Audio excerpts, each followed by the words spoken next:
Mangwanani akanaka vedare tinokugamuchirai zvekare kune chimwe chirongwa pano paZim Facebook Secrets and Confessions. Regai tibva tapinda mumamessages atadzoka takakubatirai. Hanzi, hello Mkomanashi, please post for me as hidden identity. Inini Mukoma, I will try to make my story short. Mukoma, inini ndinoshanda as a branch manager kukampani kwangu kwandinoshandira. Saka mukunoshandidzana mumabasa imomo matensions haashayikwe, and inini as someone who is transparent pabasa rake ndakazoitawo a clash ne one of our regional managers because ndakaona kuti munhu uyu ainge ava kutoshandisa the company kuti hama dzake idzo dzinenge dzisina experience dzinoenda dzobva dzanoita zvima short courses and then they will come back to the company vobva vaita get employed, but vanopinda pa company ipapo as ma interns. Kana vazoitwa ma interns vanobva vashanda, then paya panozonoperera their intern contracts they become full-time employees, but zvese izvi was being done at the expense of vamwe vana vanenge vatoendawo kuvarsity. Sometimes vana ava vanenge vatoenda kuvarsity for up to 4 years. Kana vozotsvakawo ma-opportunities pakampani pedu vaibva vashaya ma-opportunities iwawo because of our regional manager. The time that I said enough is enough, when I heard vanhu veku HR vachiti kwandiri, this vacancy has been reserved for mwana wake wa regional manager iyeye. At that time mwana uyu ainge aine 17 years old. Saka mukunoklashana ikoko, because with me it didn't sit fine kuti reserve a vacancy for mwana asati atombopedza chikoro zvake. Saka sevanhu vainge vatogara vane maclashes avo, I think inini regional manager uyu akabva andibatira mishonga because ndakabva ndatanga kurwara, ende pacho pandakatanga kurwara ndakarwara kutopotsa ndafa chaiko. Then mukuzonofamba ndichibatsirwa ndipo pandakazoudzwa kuti manager uyu aitova nemishonga yake yaainge akateya muoffice make. Ndakabva ndarapwa ndikapora, asi iniwo kuside ndakazotanga kufamba ndokubva ndanopiwa mamwe mafuta ekuti ndinge ndichizora. Mafuta iwawo ndakanzi ndinozora kana ndiri pabasa. Saka kubva zvandainge ndakatanga kuzora mafuta iwawo ndiri pabasa, ndakabva ndaona kuti pabasa pangu mashandiro angu andainge ndava kuita ndainge ndava ne full control of my staff, but nekufambawo kwemakore ndakazokanganwa kuti ko ndakazoisa kupi kagaba kacho ikako kainge kaine mafuta, because kagaba kacho kainge kari kadiki diki. It was so easy for you to misplace kagaba ikako. Pese apa ndaingoti ndichazogadzirisa zvinhu izvi kana zvava kuda kuzogadziriswa. So many years went by, but now ndakabva ndatanga kurota. Ndichirota ndairota mudzimai wangu ari musaga, but ari musaga kudaro ndainge ndakamutema kuita zvidimbu nedemo. Inini ndikabva ndangoti maybe ihope, but last week ndakati ndaenda kubasa ndakashamisika kuti my office was unlocked. Ende ndakati ndichipinda muoffice mangu ndakabva ndaona kuti sagaria randainge ndarota mudzimai wangu ndakamukata kuita mapisi ndakamuisa musaga imomo. Saga iroro racho randainge ndarota ndakaona kuti rainge rakatoiswa patebho pangu. Then nezuro vadzimai vangu vakati vachimuka vakabva vati kwandiri, ndarota, but mukunorota ndarota imimi mandiuraya, ende hamuna kuzoguma neni chete. Ndarota musha wose wangova makuva, ende imimi manga makamira muri pakati pemakuva, manga makabata kabhodhoro. Manje inini kabhodhoro ikako handichazivi kuti kabhodhoro ikako kari pai, because mukunorwidzana pabasa uya manager akazongofa.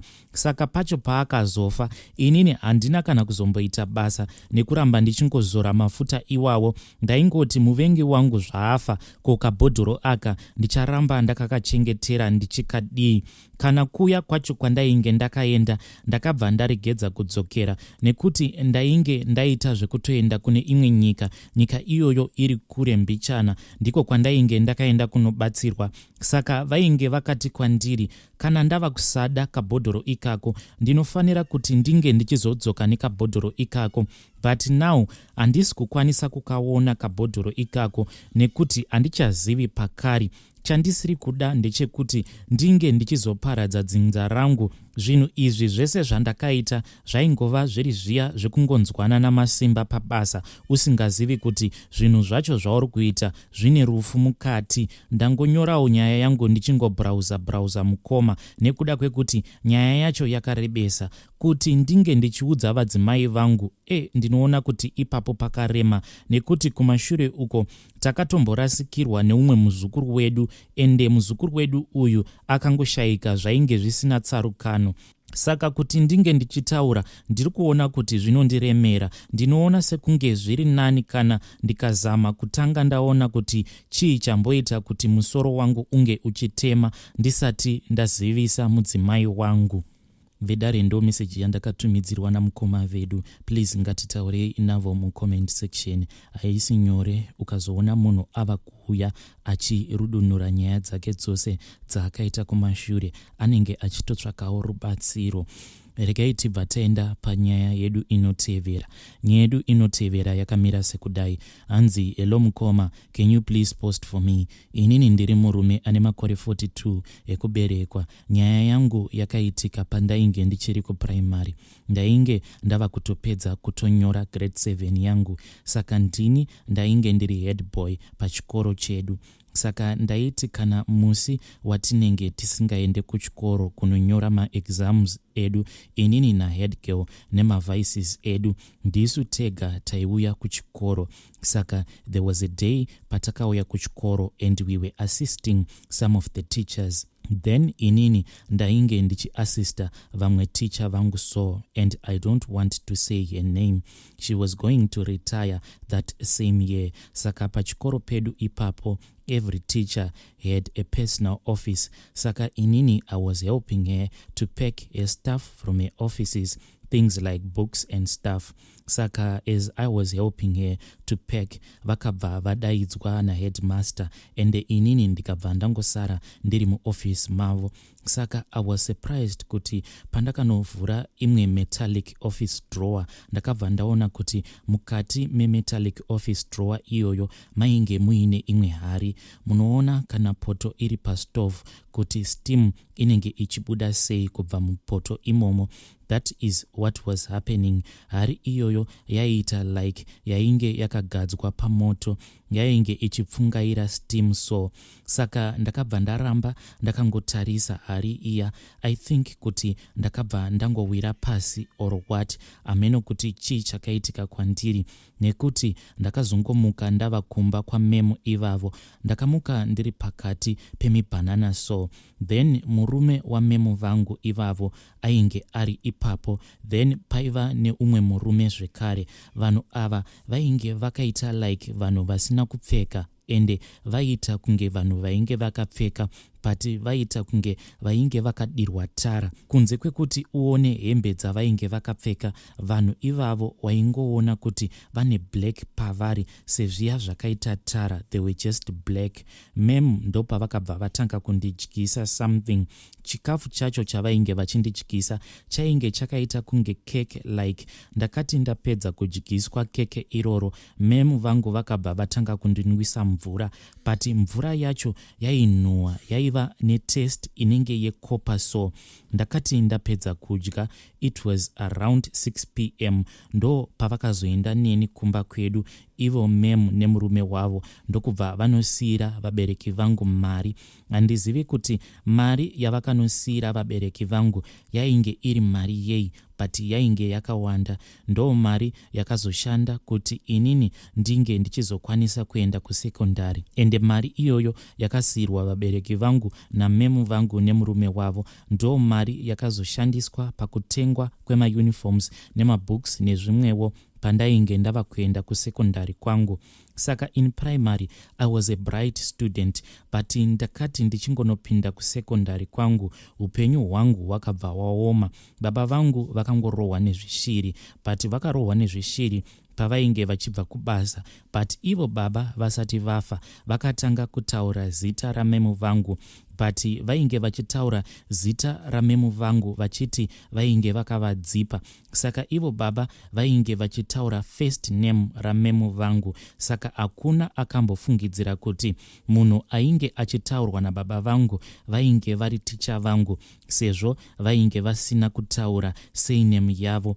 Iniwo ndine madays ekuti ndaitonzwa kutoda kuudza amai vangu zvese zvainge zvataurwa nababa nezvese zvainge zvaitika kwandiri pandainge ndichiri grade 7.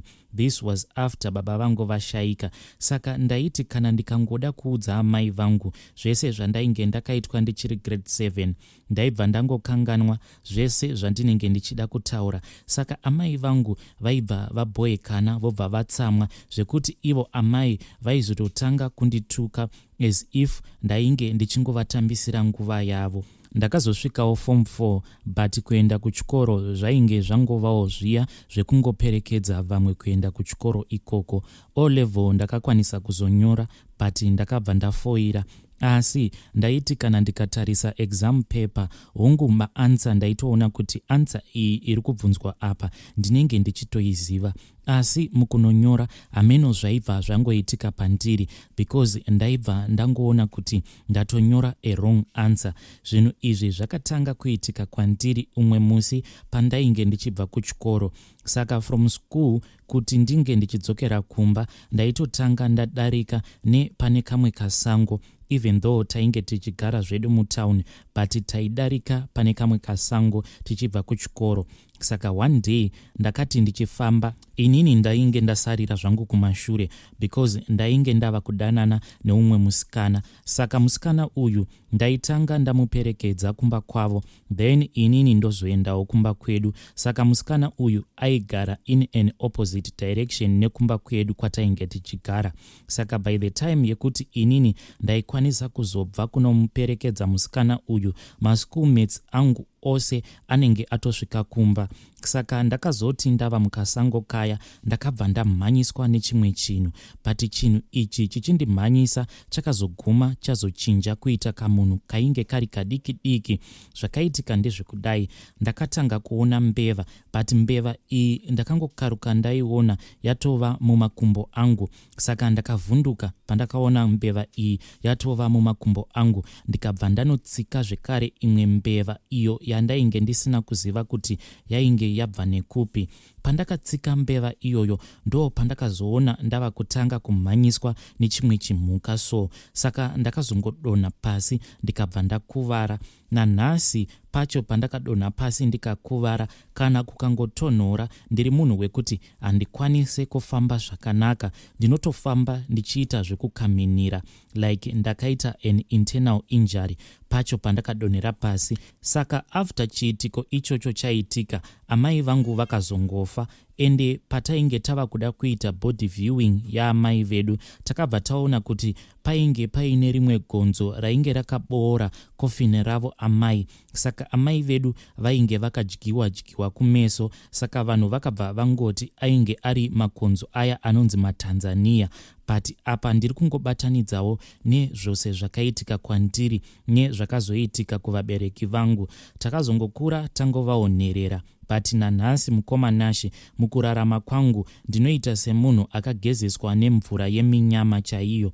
Ndinoitawo basa rekudhiraivha, asi pabasa pacho pandinoshanda kana kuri kunzi motikari ikafa ndini ndega ndinongobatirwa mari pakambani. Mamwe madhiraivha kunyangwe vakaita breakdown uchinyatsokuona kuti munhu uyu ndiye auraya motikari, but murungu haambopopoti kana kuita sei. Asi kana inini ndikazoita breakdown, murungu anotokata kana call yangu paya pandinenge ndamufonera ndichimuudza kuti kunoku ndasanganawo nebreakdown, anobva atodropa call yake achirakidza kuti atokutsamwira. Mari chaiyo ndinoitawo mari, ndinokwanisa kutoita kana 2 years ndichingotadza kutenga kunyangwe chipfeko chemukati chaicho, asi pamwedzi ndinenge ndichitowana mari yakatoti one day kuronga ndinotorongawo zvakanaka, asi kana ndikada kunotengawo mudziyo muhombe mumba seizvezvi, inini nemudzimai wangu takaendawo ndokubva tanotengawo fridge iyi yatakatenga itori newaranti, but fridge iyoyo takati tasvika kumba yakangoti shandei ndokubva yangonyarara. Takabva tadzokera kushop kuya kwatainge tatenga fridge iyoyo, sezvo tainge tatenga fridge iyi ine waranti pairi. Patakanodzorera fridge iyoyo kushop kwatainge taitenga, zvikabva zvanzi tainge takavhura fridge iyi, plus the way yacho yatainge takatransporta fridge iyoyo, hanzi we transported that fridge in a wrong way, saka the warranty became void. Asi fridge iyi mukoma hatina kana kumbogara taivhura kana kuita sei, ende takangoitransportawo sematransportero anoita munhu wose kana wabva mukutengawo fridge. But kwandiri mukoma ndo zvinoitika kana ndikangotenga chinhu chikafa, kunyange ndikachidzosera kushop handina kana guarantee yandinopiwa, ndinobva ndangonzi warranty yako iri void, nekuda kwekuti wakanganisa mashandisiro aunofanira kuti unge uchiita chinhu ichocho chaunenge wabva mukutenga. Saka ndo upenyu hwangu mukomanashi, ndinongotenga zvinhu zvinofa. Kazhinji kana ndikatenga something mushop, apa unokwanisa kutobhadhara chinhu. Let's say ukapinda mushop unobva watengawo chimwe chinhu, like unenge wachiona padisplay, wobva watoendawo patil, wobva wabhadhara. Paya pakuzonopiwa chinhu unobva wanzi we are out of stock. Saka vanobva vatokuudza kuti it is better kuti unge uchingotora chinhu icho chiri padisplay, otherwise kana uchida kumirira for new stock, sometimes unokwanisa kuzotomirira zvekuma 3 months wakangomirira stock yavo uchingoudzwa kuti stock ichauya. Kazhinji kacho unozongotora chinhu chacho chinenge chiri mudisplay.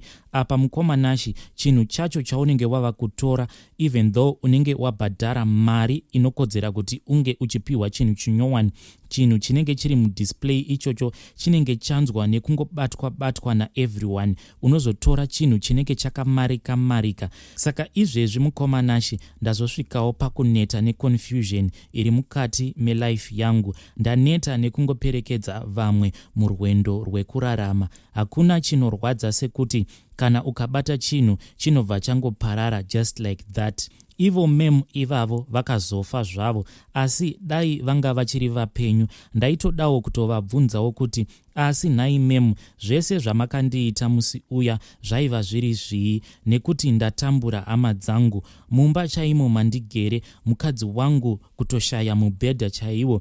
Takatoita mubhedha wekugadzika pazvima 5 liters. Dzimwe nguva ndinombodemba kuti dai ndakaudza vabereki vangu vachiri vapenyu, zvimwe kuda dai zvakaita senani. Kana mukazoposta, please tell me, ndatenda.